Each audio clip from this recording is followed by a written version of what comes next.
Oregon State Senate are discussing a bill that would expand mental health services in the region, as one parent says the bill is just the start for better access to mental health. Plus, fire season right around the corner, and officials are telling you that it's time to start to prepare. And we're starting off March much cooler than we ended out in our February. We'll take a closer look at the showery week we are expecting ahead, coming up in just a bit.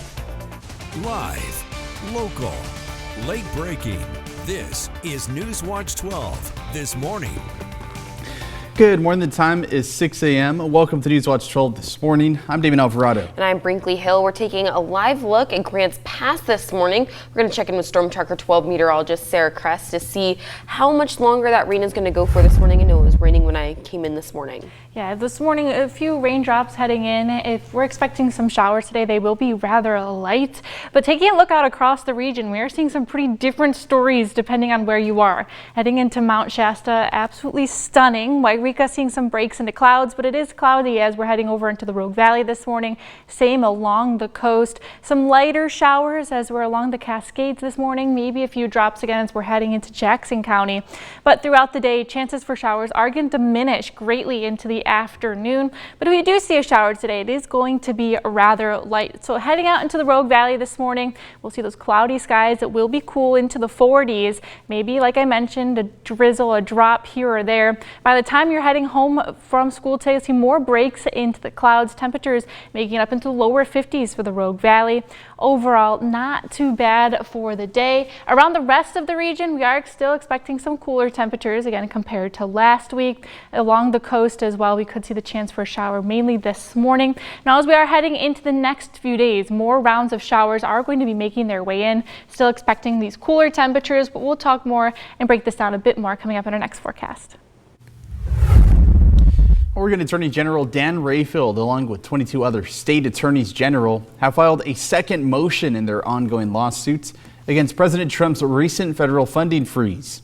The AGs claim the administration continues to block hundreds of millions of dollars in grants to the states from the Federal Emergency Management Agency.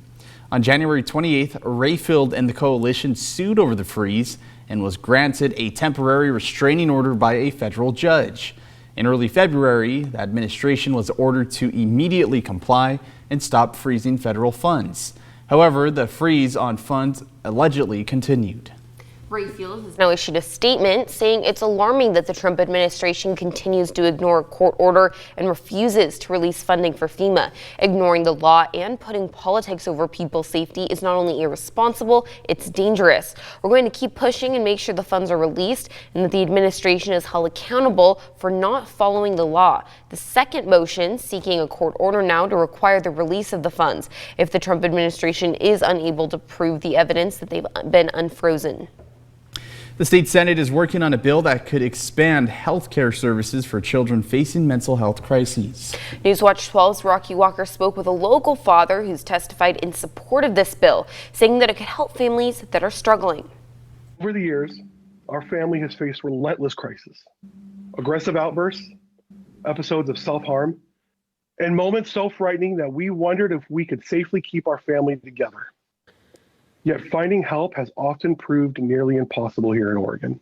This testimony given by Andy Neal to the Oregon Senate Committee on Human Services, advocating for Senate Bill 909, an expansion of services for children with complex mental health needs. With two of his children dealing with special mental health needs that currently are not treated within our region. We've spent thousands upon thousands of dollars and miles and struggles and tears and sweat trying to get our kids the mental health services they need. Having to travel weekly to Portland to get his adopted children treated for their mental health needs resulting from abuse in their previous home. If we didn't make that drive every week, our children would be discharged and not get the services they so desperately needed. The barriers to health care in our region is why he advocates for the bill. It brings more services to these more rural areas of Oregon that are mental health care deserts, unfortunately.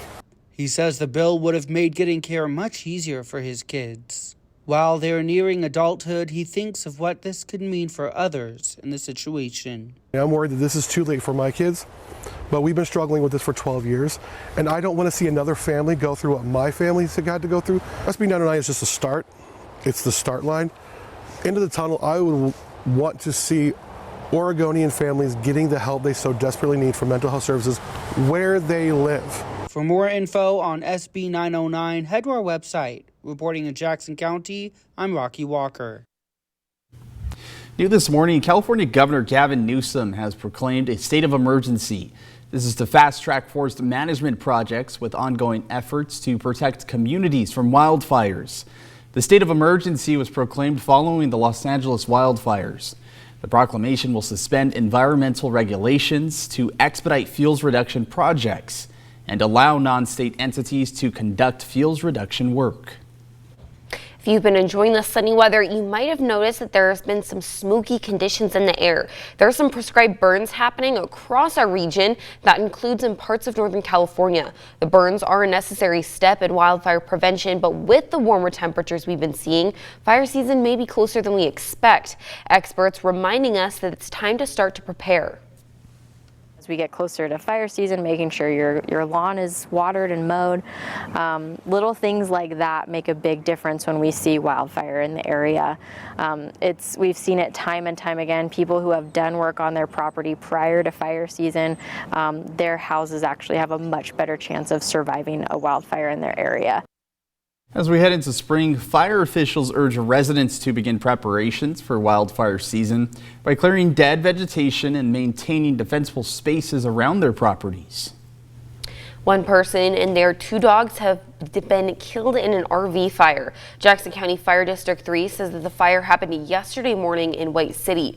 The fire was stopped before it could spread to a nearby house, but the cause of the fire is now being investigated this morning by Fire District 3 and the Jackson County Sheriff's Office. A Klamath Falls fire left one man severely injured. Now his daughter is sharing the details of this devastating incident. Raymond was flown to a Portland hospital after the blaze destroyed his RV early Thursday morning. The fire started around 4 a.m. when neighbors heard popping noises. Raymond's dog Jasmine did not survive. Doesn't even have a pair of shoes. He doesn't have an ID anymore because his wallet was in the house, and I mean he lost his best friend, and so I think that's going to be one of the hardest parts. Hay is now sifting through the wreckage, finding small remnants of her father's belongings. She's urging others to use fire retardant boxes for important documents, saying that everything can be gone in the blink of an eye. The Oregon Parks and Recreation Department is seeking public input on rule updates on electric assisted bikes at Oregon State Parks and the Ocean Shore. The proposed updates define what's considered an e-bike and outline areas for operation. These updates would allow e-bikes in many of the same setting as non-electric bikes with some additional safety requirements. A virtual public hearing will be held twice in March. Those details can be found on our website, and the public comment period will be open until April 1st at 5 p.m. With the weather starting to warm up, not only are people starting to come out and enjoy the sun, but so are animals. At Wildlife Images, they say that the animals are starting to come back out and bask in the sun. They're already getting an active summer, increasing their amount of keepers and talking about more encounters as the animals prepare to lay out in that warm weather. All become a lot more excited. They really love to come out into the weather and, just experience more enrichment. They just definitely love to be out and enjoy the weather. So for people at home, if you're heading to a zoo, a refuge, or a rehabilitation center, expect to see animals coming out and enjoying the warm weather. A longtime fundraiser and community staple has returned to Grants Pass. The Say Cheese fundraiser, which is taking place all month long. More than 20 restaurants in Josephine and Jackson counties are partnered with the Josephine County Food Bank for this fundraiser, with each place making a custom grilled cheese that, if you purchase, has proceeds that go to the Josephine County Food Bank.